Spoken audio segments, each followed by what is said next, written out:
Halo teman-teman, perkenalkan saya dari Universitas Kristen Indonesia Maluku, Fakultas Ilmu Komputer. Perkenalkan nama saya, Bruno Francis, NPM 121552012308081, mata kuliah Interaksi Manusia dan Komputer. Ya, di sini saya akan membahas apa itu kerangka kerja interaksi dan contoh-contoh kerangka kerja interaksi. Apa itu kerangka kerja interaksi? Kerangka kerja pada dasarnya adalah sebuah struktur yang digunakan untuk mengkonseptualisasikan suatu sistem dengan kerangka kerja yang tepat.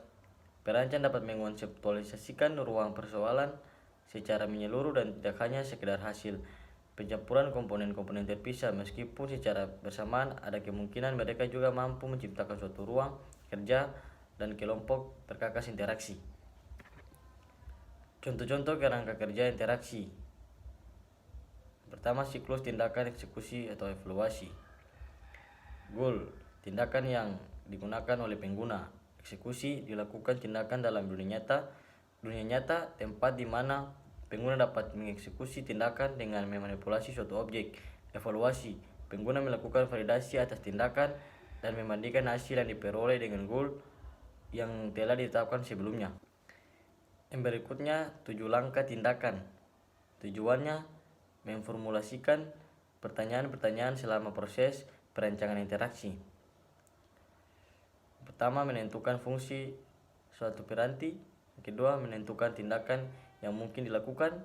Yang ketiga, menentukan pemetaan antara keinginan dan penggerakan fisik. Yang keempat, melakukan suatu tindakan. Yang kelima, menentukan apakah sistem berada dalam status yang diinginkan.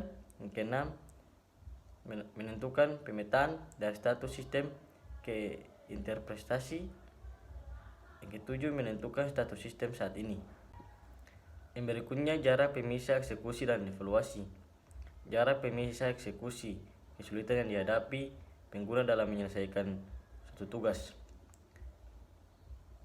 Aspek selama eksekusi dan evaluasi berlangsung.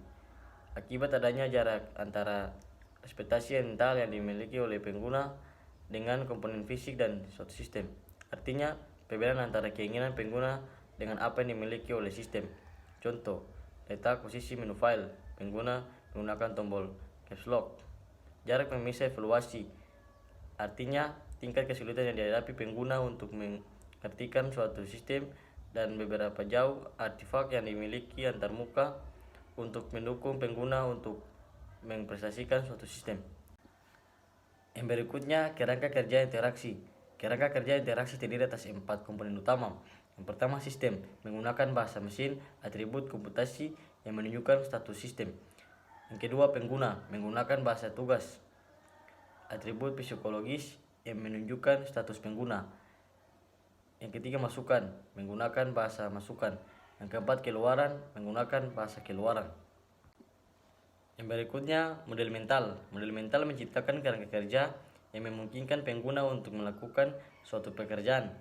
Jika model mental pengguna cukup dekat dengan cara bekerjanya sistem, maka pengguna dapat menggunakan sistem tersebut tanpa mengalami kesulitan yang berarti.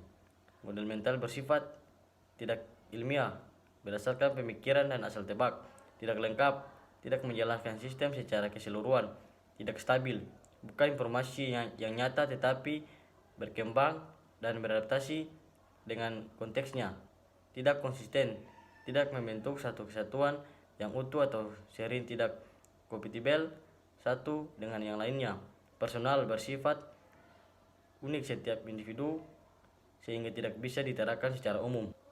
Terdapat 3 bagian penting. Yang pertama, model konseptual atau model perancang.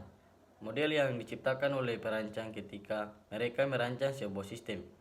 Yang kedua, gambaran sistem. Sistem diciptakan oleh perancang dan yang sesungguhnya dilihat oleh pengguna. Model mental, model yang diciptakan oleh pengguna ketika pengguna berinteraksi dengan suatu sistem. Saat Anda memiliki ilmu, Anda harus mengajarkannya kepada orang lain dan jangan pernah takut tersaingi. Sekian dan terima kasih.